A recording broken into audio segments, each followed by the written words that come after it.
What a day. Yeah. Well, what's up, weirdo? Shade Researching here. Me and David Tyler from Forgotten Angels are standing in this field with a bunch of broken down cars. We came here not expecting the day that we got, but we ended up having to do CPR on someone in the Walmart parking lot. Considering that my Red Cross CPR expired when George Bush was still president, definitely wasn't on my list of things to do today, but here we are. Yeah. What does Shade Tree Surgeon have in common with my sister? They're both heroes. I just call it more like kissing a stranger, but you know. You French kiss a stranger, man. Anyway, okay, yeah, that's not how I expected to start today. No, I didn't get it on camera. Obviously, we're hoping the guy is all right, but on with the video. So having already started the beginning of this adventure by restarting somebody's heart, he did cough himself back to life in the middle of us giving CPR, although that doesn't necessarily mean he made it, but he's in good hands with the paramedics. Might as well try to start something else. Specifically a 1971 Lincoln that's sitting on the end of this very sad row of cars.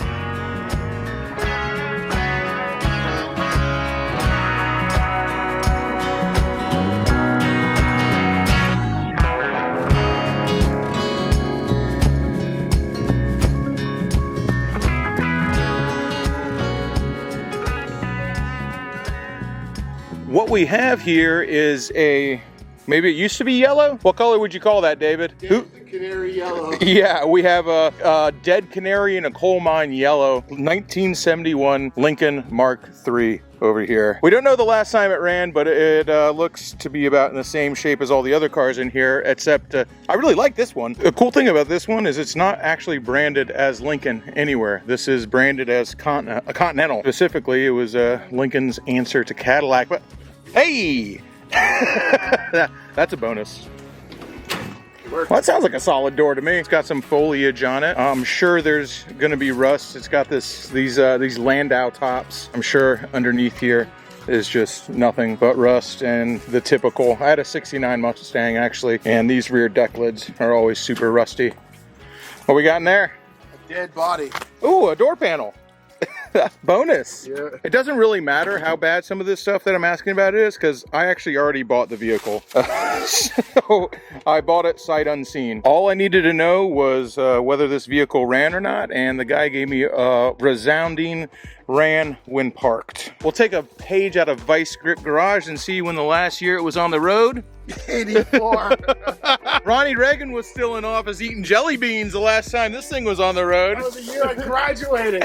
So 1984, that's crazy to me that you sit here and you have this car and you go, this car was only on the road for 13 years. Isn't that wild? This car's whole life, it was only on the road for 13 years. Wow. It's pretty rusty down there. I guess, I don't know, is that rusted through? I'm not the body guy. Oh yeah, that's rusted through.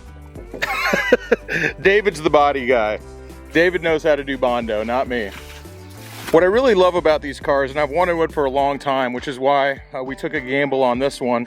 We got no window over there? Zero window. Well, somebody tried.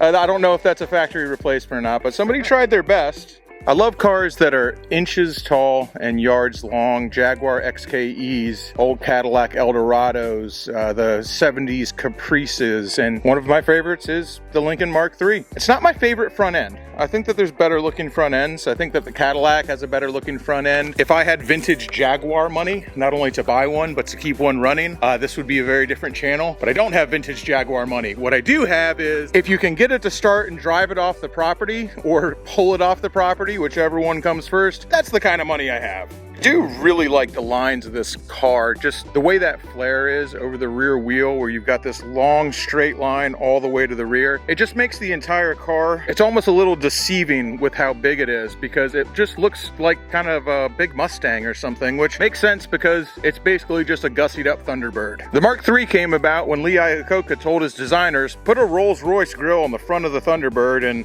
this is what they gave him. This door does feel pretty solid. Holy crap, look at the freaking width on these hinges that hold this door up. That's wild. For as solid as this door is, the other door is kind of rough. Gene Hackman had one of these. I remember seeing it. I started watching it like partway through. Window glass replacement by Dexter over here. And, you know, nice security system for the door. That's a little concerning, but I mean, I don't know. It seems like it'll stay. We'll maybe pass on having passengers for right now. That, you know, I think that's part of the door. Yeah, I'm thinking it goes like halfway Yeah. the carpet and the Is there one on this side? Maybe it's with a part they replaced with this brown part over here. I'm not sure, man. I don't know. It's not really that wet inside. I guess the Viz Queen worked. Yeah, it looks like a speaker went there. It looks like somebody was making their meals back here. maybe didn't keep the rain out that well. There's definitely a lot of mildew on the back of this seat. And there is a giant colony of ants on the roof. Trees in Florida, baby. You got trees in Florida, you got ants in your car. That's just a fact of life. So we're missing the glass on this side. There's no way that these power windows work. That's okay. Maybe we can push it down, but then we won't be able to get it back up. Maybe we'll just leave that. We've got a key. We've got an interior that has some mildew in it, but it's mostly fungus free. I've now taken the remains of a jawbone out of the back seat. I guess we should see what's under the hood. What's supposed to be under the hood is a 460. These cars came equipped with a 460, which was usually reserved for trucks. Did they make, I think they put it in a Mustang, or was it the 429 that was in the Mustang? So these cars came equipped with a 460. I don't know how much the 460 made when they put it in RVs and trucks, but I did because I looked it up on Wikipedia, and they're always right. The internet told me that this engine was supposed to make about 370 horsepower. I don't know if that's accurate or not, but supposedly this had a 460 in it that made 370. Yes, I had to look up where it was. I didn't just know.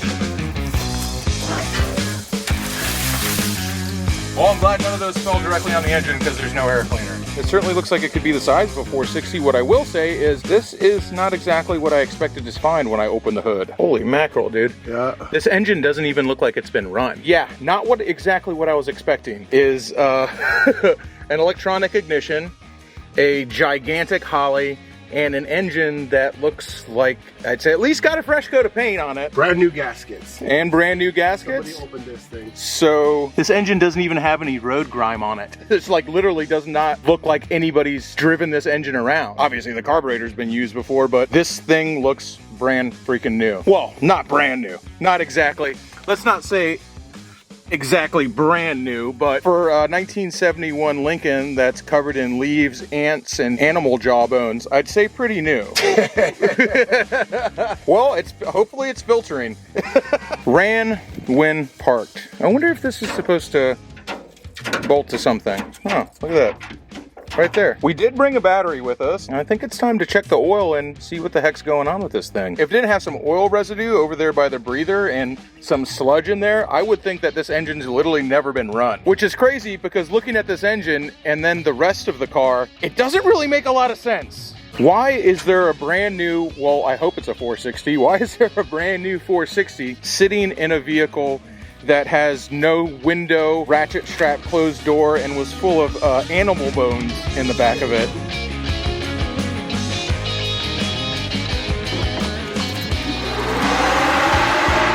Uh-oh. That's a pretty good sign.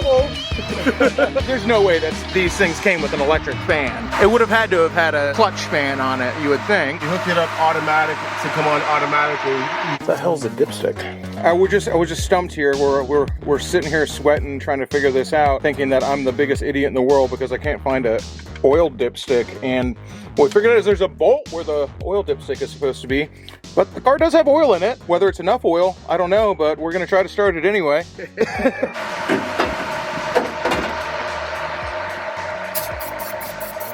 Give it a go. All right.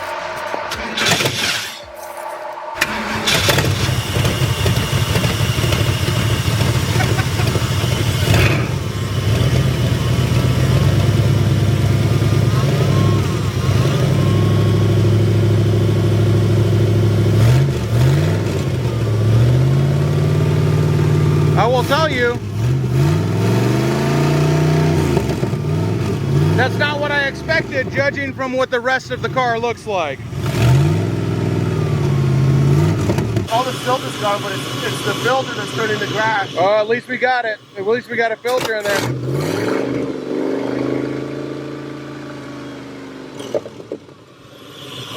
Well, I don't know, man. Let's put some air in the tire. Well, let me see if it goes into gear. Power steering works. 97,000 miles or 197,000 miles. At least in the 13 years it was on the road, it got driven. That goes into gear and moves. The brakes feel like I'm like pushing so hard on the pedal. I don't know if it's got a bad power booster possibly. Oh, that doesn't exactly stay in place either. Winner, winner, chicken dinner. All right, let's pull that positive off and put some air in the tires. This engine looks brand new. Not brand new, it doesn't look brand new, but it doesn't. It's rebuilt. Yeah. That's the way it should look. It does not match the rest of the vehicle. I have an RV with a 454 and it takes a lot of oil. Uses a lot and takes a lot. We did pull this oil cap off after running it for a second and it is getting oil up to the lifter. So there's at least enough oil in it that it's squirting it up to the lifters. The tires look good, man. They do. Also, I know I'm handling the camera duty over here, but making you feel bad. You're doing all the work, David. Everyone's gonna give me a hard time. Well, a running 460, maybe, we're not sure. Possibly has oil in it. All right, baby, I'm gonna go ahead and risk it for the biscuit. What's the worst that could happen? God, that thing fires right up. Why wouldn't it though? Look at the engine, the engine literally looks like it's freaking brand new. I can't roll this one down, so I'm actually kind of thankful the other one's broken out because this would probably be a very hot ride home. Here we got all sorts of cool little warnings here, seat belts, door ajar, headlamps, trunk open, and you know, none of them work. It has a sunroof.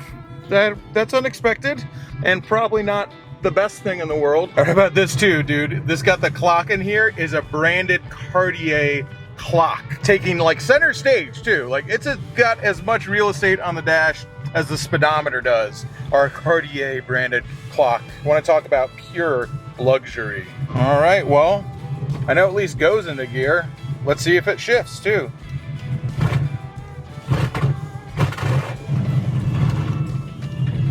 You gotta be kidding me. I'm about to shower the world with leaves, but we are moving down the road under its own power, and the speedometer even works. Awesome. The brakes, I probably should have checked those. The brakes are a suggestion. The brakes aren't working very good. These, I'm coming up to a stop sign, and I started braking like 100 yards before it. Yeah.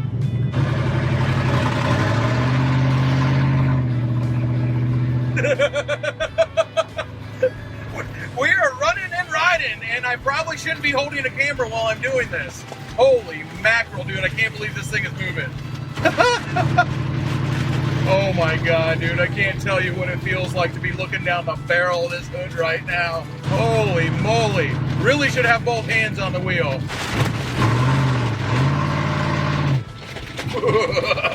This thing sounds awesome. Who's to know if it actually freaking makes any horsepower or not? Who actually knows who rebuilt it, if it was rebuilt, or if somebody just slapped a coat of paint on that motor. But it sounds good. Yeah, so that's gonna get old pretty fast. But the sound of this engine, I don't think I'm gonna get tired of that anytime soon. Hell yeah! Woo! Okay, all right. That's right, no brakes. Or very suspect brakes. Problem is this thing drives good enough that the brakes are really gonna be a problem because this thing freaking moves, baby. Oh yeah. That's, yeah, those brakes are yikes. We'll go ahead, yikes. I should not be pressing that gas pedal as hard as I'm pressing it right now. Also, you know, they're barely working now, and according to the tag, this thing has not been on the road since 1984, since old Ronnie Reagan was in office. I was a year old shitting in my diaper the last time this thing drove down the road, so the brakes could also burst. Like, we could burst a line here when I'm freaking trying to stop this thing, which I looked up how much it weighs, 5,100 pounds. So yeah, all of a sudden 370 horsepower, you need it. And you need brakes too, and it does not have very good ones. I had a 69 Mustang that did not have power brakes. It had four-wheel drum, non-power brakes. And this feels like it stops slower than that. Definitely a lot of hesitation when you go on the gas, but also you take a look inside that fuel filter and Yeah, it's not surprising why. Also, it doesn't have an air filter on it, so I have no idea what random things might be flying inside the carburetor right now. What sort of creatures might be in there crawling into that 4-barrel? I really don't even know. It made it back to Forgotten Angels. What happens next with it? I'm not exactly sure. I do know the first thing that's got to happen is we got to get some glass for this, because right now, you know, this thing was keeping probably some of the rain out, but definitely not as much as it needs to be. 1971 Lincoln Continental Mark III. The last of the dinosaurs. Truly, that last gasp of ostentatious American luxury before the meteor that was the gas crisis hit. The summer of 1972 was right around the corner, and your average American didn't see it coming any more than your average dinosaur saw that giant factory reset the entire Earth got way back when. This was a car that did not look like it knew the end was coming. This thing oozes confidence. Engine, 7.5 liters. Weight, over 5,000 pounds. Doors, 2. This vehicle is a kinetic art installation whose theme is Pride Goeth Before the Fall. The Mark III was Lee Iacocca's brainchild. He asked the design team to put a Rolls-Royce style grille on the Thunderbird to make a car that could compete with GM's Eldorado. Everyone except Iacocca and the car's designer Eugene Bourdonnais absolutely hated the car, but it got made anyway because you just don't say no to Lee Iacocca. And it absolutely crushed it.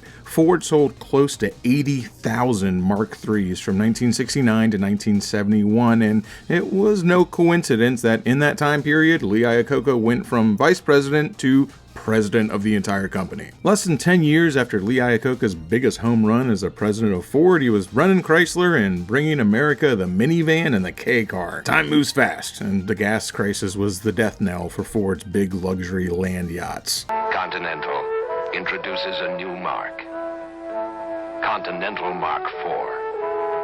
In 1973, after the crisis was in full swing, they had followed up the Mark III with the Mark IV, but the 460 cubic inch engine had gone from a swaggering 365 horsepower to a neutered 212 horsepower. And by the time that Iacocca was hawking LeBarons in the 80s, the Big Connie had dropped all the way down to 140 horsepower. Now, it did make a huge comeback in the 90s with the Mark VIII. That vehicle had a double overhead camshaft aluminum V8 that would eventually become the Mustang Cobra motor, and I owned one of those cars. I got my old Lincoln Mark VIII when I was in high school, and I paid about the same price for it as I paid for this Mark III, and the Mark VIII is still hands down my favorite car that I have ever owned. The 32-valve, 280 horsepower Lincoln Mark VIII. It's like Beethoven with an attitude. Just as the Mark VIII was the harbinger of the return to powerful luxury coupes in the 90s, the Mark III was the end of that first chapter in the book. And now, with the introduction of Ford's Illuminator electric crate motor, I'm still holding out a shred of hope that one day we'll see a return to form for that legendary hot rod Lincoln. For now, though, I'm happy to own my own little piece of obnoxious American exceptionalism, and having the predecessor of my favorite high school hot rod fills a space in my heart. There's a few plans for this vehicle. It's going to be a fun learning experience for a lot of the foster kids who've been helped out by Forgotten Angels, their first time working on an old school car. But my ultimate goal for this is to build a big, stupid burnout car. I'm looking forward to collaborating with my longtime friend Taylor Durden, who currently spends his days making Lamborghinis and Porsches go faster than they already go, but has grudgingly agreed to slum it with a big block. Make sure you subscribe to Taylor Durden here on YouTube as he makes his return, but also, if you use TikTok, follow him there because he posts exotic car content almost daily. Most of the technical stuff will be on his channel because, to be honest, while I'm super stoked to have this car, I like bike. In a former life, I used to be a car mechanic. I got a great love of automobiles and cars, and especially classic luxury cars. It's one of my favorite cars ever, just luxury cars with a big motor. But at the end of the day, I'm a bike guy. The Lincoln's definitely going to be on the channel. It's definitely going to be a really fun build that I'm looking forward, and it's an awesome excuse to spend time with a very good friend of mine who I don't get to see as much as I would like to. In the meantime, I just want to leave this off and talk a little bit about that Buell that's sitting right there behind me because we're giving that bike away for charity. If you're new here, here, Forgotten Angels, the organization that I mentioned earlier, is an organization that is trying to break the cycle of abuse when it comes to foster care homes. They help out homeless kids who have aged out of the foster care system. David Tyler is the director. In fact, on the way there, even David got a call from a young woman who had become homeless very young and had a kid with her that they were going to then try to help out. He does that all day long, and he's changing the world, him and Cindy Tilley. And guess what? We can change the world too, because we're raffling off that Buell right there, and we're pulling the winner. Let me check my clock here. Friday, May 19th. That means you've got 9 days to grab a raffle ticket for that Buell right there. That is a year 2000 Thunderbolt, first year fuel injection, completely stock, 11,000 miles. It's an absolutely perfect example of a tube frame Buell. It's a beautiful bike, it hauls ass, and it could be your bike. And on top of that, you're also entered to win either a house here in Florida or $250,000. You go ahead and take your pick. That is whether you win the bike or not. Whether you win the bike or not, you know that 100% of every single dollar you spend, the sacrifice you made to buy a $25 raffle ticket isn't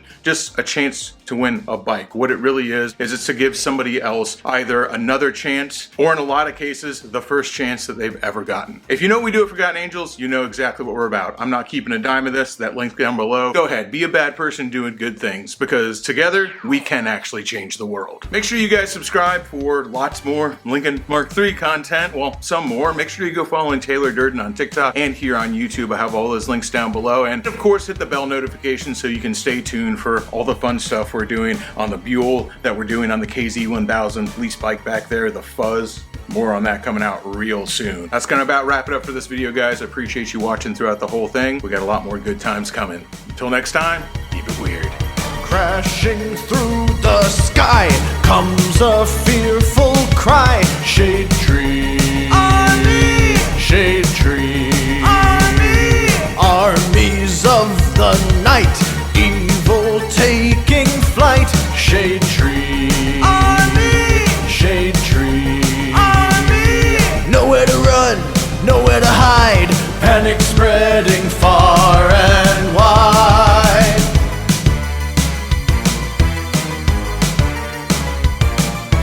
Can the world oppose the deadliest of foes? Shade tree, army. Shade tree, army. Who will risk it all to end the evil call of Shade Tree, army. Shade Tree, army. They never give up, they never say die, walking tall with banners high. Shade Tree Army, a ruthless gang of scum, villains, freaks, and bikers determined to rule the world.